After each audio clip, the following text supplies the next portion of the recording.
Hi guys, ചെമ്പനീർ പൂവ് പ്രമോയിലേക്ക് സ്വാഗതം. അങ്ങനെ ശ്രീകാന്ത് പറഞ്ഞ പ്രകാരം ബെസ്റ്റ് കപ്പിൾസ് കോമ്പറ്റീഷന് ശ്രീകാന്തും വർഷയും, സച്ചിയും രേവതിയും, സുധിയും ശ്രുതിയും പോകാൻ ഒരുങ്ങുന്നു. ഓരോരുത്തരും തങ്ങൾക്ക് മൊമൻറ്റോയും 1,00,000 രൂപയും കിട്ടുമെന്ന് പ്രതീക്ഷിച്ച് ഉത്സാഹിച്ചാണ് പോകുന്നത്. പോകുമ്പോൾ സുധി സച്ചിയെ കളിയാക്കുന്നുണ്ട്. അച്ഛാ, ബെസ്റ്റ് കപ്പിൾസ് അവാർഡ് സച്ചിക്കൊന്നും കിട്ടാൻ പോകുന്നില്ല എന്ന്. അതിന് സച്ചി പറയുന്നത്, എടാ ഓട്ടക്കാരാ, ബെസ്റ്റ് കപ്പിൾസ് അവാർഡ് ഞങ്ങൾക്ക് തന്നെ കിട്ടും. മൊമൻറ്റോയും 1,00,000 രൂപയും ഞങ്ങളുടെ പോക്കറ്റിൽ ഇരിക്കും. നീ കണ്ടോ എന്ന് പറഞ്ഞ് അച്ഛൻ്റെ കാലു പിടിച്ചാണ് അവർ പോകുന്നത്. അവിടെ കുറേ കപ്പിൾസിൻ്റെ കൂടെ ഇവരും എത്തി.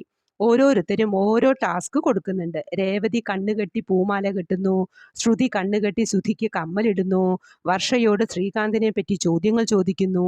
അങ്ങനെ വേറെ വേറെ ടാസ്കുകൾ. അവസാനം എല്ലാ ടാസ്കും കഴിഞ്ഞ് ബെസ്റ്റ് കപ്പിൾസ് അവാർഡിന് അനൗൺസ് ചെയ്യാൻ തുടങ്ങുമ്പോൾ സുധി ശ്രുതിയുടെ കൈയും പിടിച്ച് ഞങ്ങളുടെ പേര് ഇപ്പോൾ അനൗൺസ് ചെയ്യുമെന്ന പ്രതീക്ഷയിൽ ഇരിക്കുന്നു. ഇതാണ് പ്രമോ ആയി കാണിച്ചത്. പരസ്പരം അറിഞ്ഞ ദമ്പതികൾ തീർച്ചയായും സച്ചിയും രേവതിയും തന്നെയാണ്. അപ്പോൾ അവാർഡ് അവർക്കു തന്നെയായിരിക്കുമെന്ന് നമുക്കും പ്രതീക്ഷിക്കാം. അതോ ശ്രീകാന്തിനും വർഷയ്ക്കുമായിരിക്കുമോ? ഈ പ്രമോ ഇഷ്ടപ്പെട്ടുവെങ്കിൽ ലൈക്ക് ചെയ്യാനും സബ്സ്ക്രൈബ് ചെയ്യാനും ഷെയർ ചെയ്യാനും മറക്കരുത്. അടുത്തൊരു എപ്പിസോഡിൻ്റെ പ്രമോവുമായി വരുന്നതുവരെ കാത്തിരിക്കുക.